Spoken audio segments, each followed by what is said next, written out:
We got Sam Quinn tapping in with us here on HQ as we saw USA beating Australia in that exhibition match. We saw lineup changes from this one versus the Canadian game. AD, the leading scorer there. Sam, is there anything that you learned between this match or this game that we saw versus the Canadian one? Yeah, you know, what's really crystallized for me and over the two games really, but especially today, is that I think Anthony Davis is probably better suited to be the starting center for this team than Joel Embiid is. Joel Embiid is going to have his place on the team. There are obviously going to be matchups where that bulk really matters.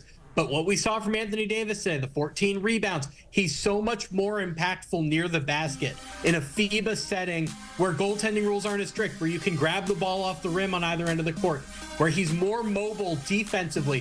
When Team USA has had Anthony Davis and Bam Adebayo on the court together, they've been almost impossible to score on in the half court. So I think what we're seeing right now, Team USA has had three starters stable throughout the two games: LeBron James, Stephen Curry, Joel Embiid. I'm going to go ahead and say that LeBron and Steph are going to remain in the starting lineup.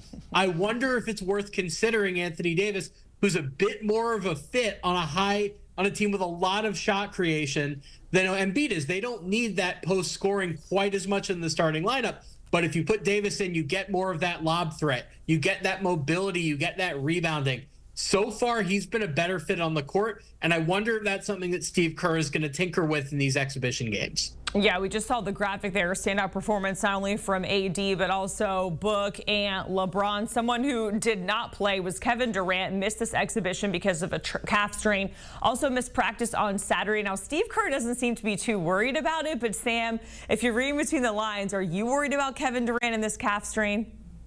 You know, I think it's fair to be worried on two fronts, right? Obviously, you don't have that much time to bring in a new player. Derek White just joined the team in place of Kawhi Leonard. He didn't play in this game. You're running out of time to bring in somebody new if Kevin Durant can't play. But then on the other end, if he can, what if he's compromised? What if he's not 100%? I think something we've really seen in these first two games is that the older starting lineup hasn't really played as well, right? 4 of the 5 starters in today's game had negative point differentials. All 5 reserves had positive ones. When Tyrese Halliburton enters the game, they play with a lot more pace. Their athleticism really shows itself. When Anthony Davis is in the game, their defense just looks night and day better. If you put Kevin Durant in the game and he's compromised physically, you probably have to start him just given his stature and given his history in the Olympics. If you're running that lineup with 3 older guys with Embiid who doesn't move very well, suddenly you put yourself at risk at falling into these sort of deficits like they did against Canada. I think if you have Kevin Durant and he's 70%, 80%, that poses problems as well. If he's willing to play 5-10 minutes as he gets back up to full strength, okay. But yeah, I'd be a little bit concerned at this point, right? He's not even practicing yet. He didn't play in either of these two games so far. So I would say if he's not going to be 100%, you do have to start asking some questions about how much you can get out of him in the Olympics. Yeah, it's hard to imagine Team USA basketball without KD. He's such a staple there, but we'll see. We have 3 more opportunities to see him hit the court there as far as exhibitions go, because we have a couple more on the schedule, starting with Serbia, South Sudan, and Germany. And of course, with Serbia, that's who Team USA opens the Olympics against on July 28th. What do you need to see from Team USA in that exhibition to where you're feeling good for a tune-up before Paris? Yeah, Serbia is the team Joel Embiid was brought in to help Team USA beat, right? Like, Anthony Davis looks great against these mismatched smaller teams where he can dominate on the boards, where he can get these finishes near the rim.